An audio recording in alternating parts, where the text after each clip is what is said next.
Imagine risking everything, not just your career, but your life, to save others. This is the story of Ernst Leitz II, the man behind Leica, and how he used his company to save hundreds of Jewish families' lives from Nazi Germany during World War II.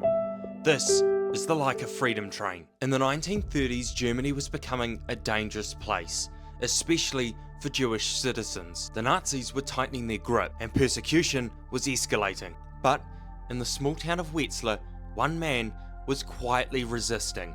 That man's name was Ernst Leitz II, the head of Leica, a company that revolutionized photography. While the Nazis were seizing businesses and restricting Jewish freedoms, Leitz decided he wasn't going to stand around and just watch. Leitz and his colleagues devised a secret plan. They started hiring Jewish employees and then transferring them to other Leica sales offices around the world, the US, China, and France, under the pretenses of business travel. These workers were given the means to escape Germany, and once abroad were helped to rebuild their lives and find jobs, safe from Nazi persecution. This underground escape route became known as the Leica Freedom Train.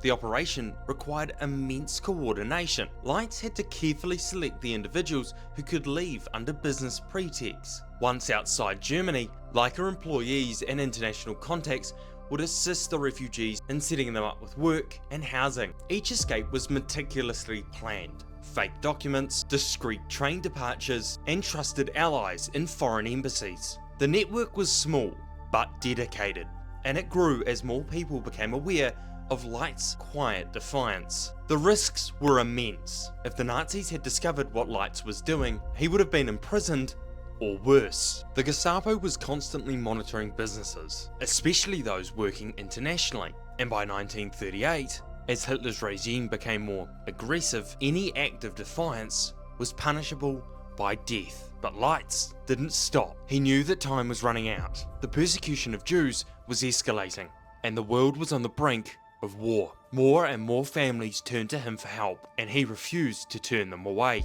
Leitz wasn't alone in this fight. His daughter Elise was just as courageous as him. She provided financial assistance, facilitated escapes, and even personally helped Jewish women find refuge. But in 1943, Elise was arrested for helping Jewish women and was brutally interrogated by the Gestapo.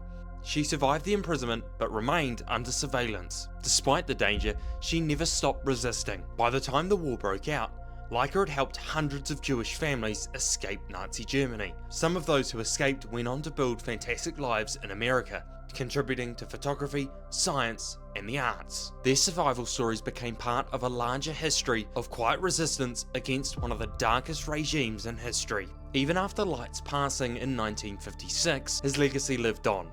In 2007, he and his daughter were honoured for their bravery. They had risked everything. Not for profit, not for recognition, but because it was the right thing to do. Today, Leica is known for its legendary cameras, but its most powerful story isn't about photography. It's about courage. Ernst Leitz II used his influence not just to build a company, but to save lives. And even in the darkest times, he proved that even a camera company could fight back at one of the most powerful evil regimes in history. Remember, history isn't just about the past, it's about the choices we make today. If you found this story interesting or inspiring, subscribe and like this video, and I'll see you all in the next one. My name is Cooper, and this is the history of photography.